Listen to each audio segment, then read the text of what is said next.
My friend, Crazy Charles. So I was a college student back in 2009/2010. I can't remember the exact year. Anyway, I was introduced to a friend of an acquaintance while in the cafeteria one day. The guy was skinny, dark-skinned, wore glasses, and kind of looked like a nerd in a pretentious rich gangster kind of way. He usually wore button-up short-sleeved shirts tucked into pants with a belt. You'd probably have to meet him to get the image. The first thing he does, after introducing himself to me and chatting a bit about random things such as our goals for the future, if I remember right, is try to inundate me with all kinds of information about the Jewish Torah and how religion is basically fake. He told me all about how the Bible and other religious books were bastardizations of this, and how the definitions change the meanings of everything, mostly about the different names for God or the Lord, and how it pertained to different entities. I found him interesting, but at the time I was in an atheistic phase, and wasn't all that interested, but it rubbed me wrong for some reason I couldn't explain. Almost like cognitive dissonance. Also, I forgot to mention that the very first thing he did was introduce himself under a false name from a nation. Judea, or something very similar. We exchanged numbers and talked. One of the first things I noticed about this guy was how controlling and kind of manipulative he was. He would say things like, if you want to be my friend you've got to be this sort of way or you can't eat certain foods, because our way of life forbids it. He really wanted me on board with his religious thing for some reason. He would offer advice and help about things too, like romantic problems. He would end up being the first person I ever truly got drunk with, which was ironically a fun time. One of the things I learned very early on about this guy was that when he wasn't harping on about religious rules and stuff like that he was one of the funnest people I knew. He knew how to party, how to socially connect to people, and some conversations we had were very interesting. So we became the kind of friends that talk on the phone often. But one of the other things I noticed about him was he had this very creepy Jim Jones/Charles Manson kind of ability to make people listen to him and believe the things he told them. It was very unsettling. I was well aware of his propensity towards manipulation quite early on, but for some reason I felt obligated to hang out with him until of course it became a sort of friendship. My strangest friendship ever. Another creepy thing about him is that he would show up when I'd least expect or want him to. I would turn my head and he'd be there. I was always super careful not to talk about him very loudly because he would do this quite often. Once when I was walking with my mom and I really did not want to introduce them, but had to anyway. By then I already knew he was a sociopath and a narcissist. He had no empathy for anyone at all and would stroke his own ego all day long. He was incredibly vain too, and took all kinds of useless supplements for no real apparent reason. When we were on the phone he would tell me things about how the different names for God aforementioned were actually about aliens.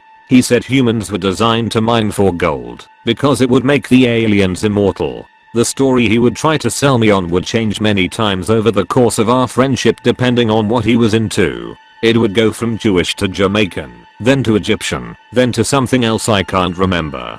Sometimes it would have element of spirituality in it, and others he would say that after we die that's it. He'd talk about how beings lived in the sun and under the moon and how light was fake and only dark light existed.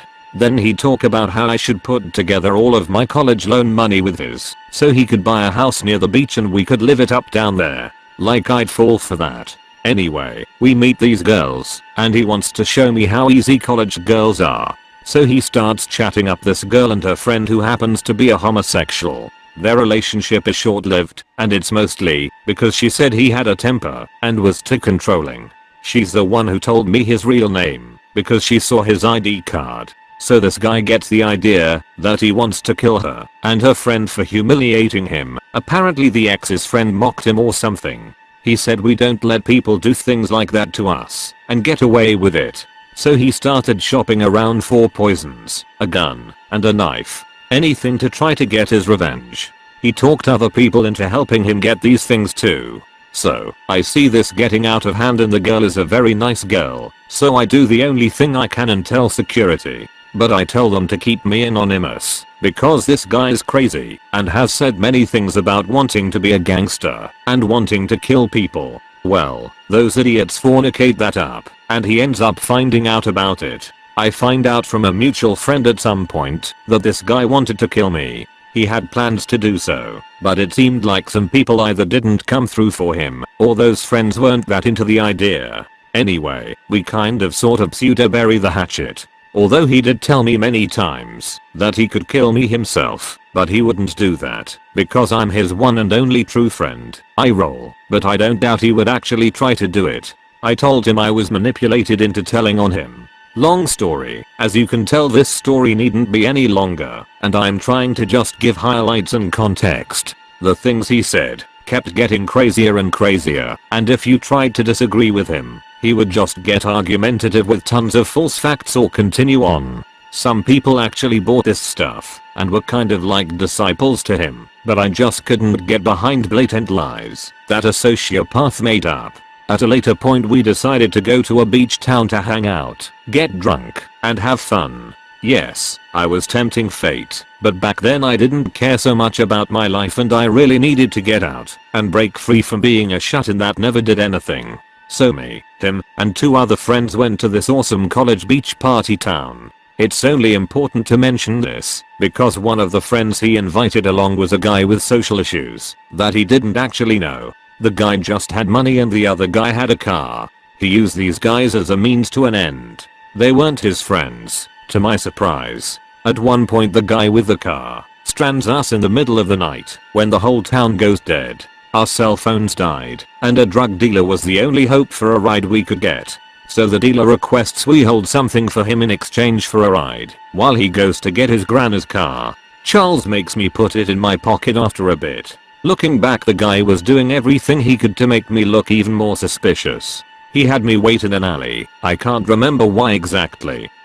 He said it was out of sight, but the dealer came back and said that what he was doing was heading to Course Up, and that I stuck out over there in the sorta shadowy area. Looking back, if a cop drove by they'd have detained me on the spot and then taken the drugs off of my person and arrested me. Eventually we leave, and Charles decides that we should just keep the stuff the dealer handed him because he never came back anyway. So we are waiting by the gas station and this guy literally goes up to a police officer to ask for a ride. By this time he had taken the stuff back and forced the other guy to hold on to it, but he had assumed that the socially awkward guy gave it back to me by then. I'm sure he was trying to get me with that one at that point. Anyway, after we made it back things went back to how they usually go. If I haven't mentioned it, Charles was a womanizer. He didn't care who it was, he'd go for her. He'd get with women that I thought would be impossible for anyone at all to get with, like married teachers and devout churchgoers who were in committed relationships, but he also didn't seem to have standards. He just liked to ruin people's relationships and their lives. It kind of shattered my illusions of people at the time, because it showed me that everyone could be manipulated into doing anything, and that identity and personality didn't mean anything. I'm not sure, but I might have been depressed for a long time after that. Anyway, there was this girl who was a pastor's daughter, sorta pretty. She kept to herself mostly. Charles decided to go out with her at some point and she entered this rebellious phase where she was sleeping around with everyone. She also didn't bathe or take care of herself. Apparently Charles was her first. When I asked her if that was true, she proceeded to tell me horror stories about how he was manipulative and abusive towards her, and one time during a fight, while they were walking back to campus, he tried to push her into traffic. This was told to me during a period of time he had left and gone somewhere for an internship. Thankfully, I thought, because I wasn't likely to see him again. At least not for a long time. I was wrong. He came back when I least expected it. And he was just as had into Course Up as ever. I told him I thought a girl liked me once and expressed a desire to get with her. Just random conversation that I didn't think would go anywhere. I just needed to work up the nerve and do it. Upon hearing this, he goes over to her, they talk. Next thing I know they are in a relationship. This relationship lasts a few weeks, and for some reason he's told her and everyone else that I'm his cousin. Suddenly they break up, and she's avoiding both him and me. I try to explain that I'm not like him, and that she doesn't need to be afraid of me, but she absolutely refuses to be around me. If I sit at the table all of our friends, except Charles, are at, she gets up and leaves.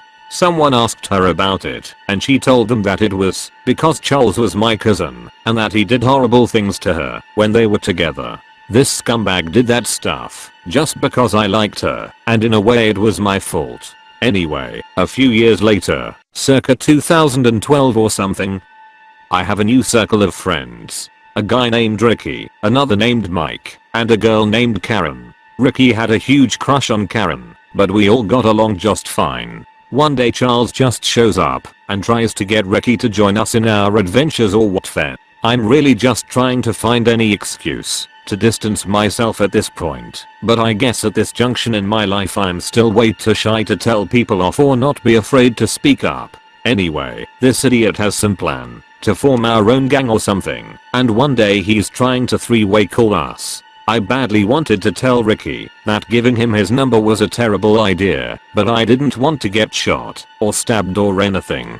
I didn't pick up the phone and apparently they had a conversation. Later on I'd find out that during their few weeks of friendship, Charles was trying to get Ricky in on a plan to lure me into some trap and kill me. He had sold Ricky a lie originally that I liked Karen and Ricky didn't seem to mind and said that he would step down. So Charles started spinning other lies. Ricky didn't go for any of it in the end and we talked and had a long healthy conversation about it all. Ricky is still a good friend to this day. Eventually Charles left and the last I heard from him was some voicemail from 2015 or something. Hands down the creepiest person I've ever met, befriended, made an enemy of, and then had to play it cool with 4 years on end just not to get killed or worse. He never did admit his real name to me. He always introduced himself under false names to strangers too. I think the story needs a lot more details, so feel free to ask questions in the comments about things that didn't make sense, and I'll do my best to fill in the gaps. I really wanted to keep this short and to the creepy points. Charles, let's not meet ever again.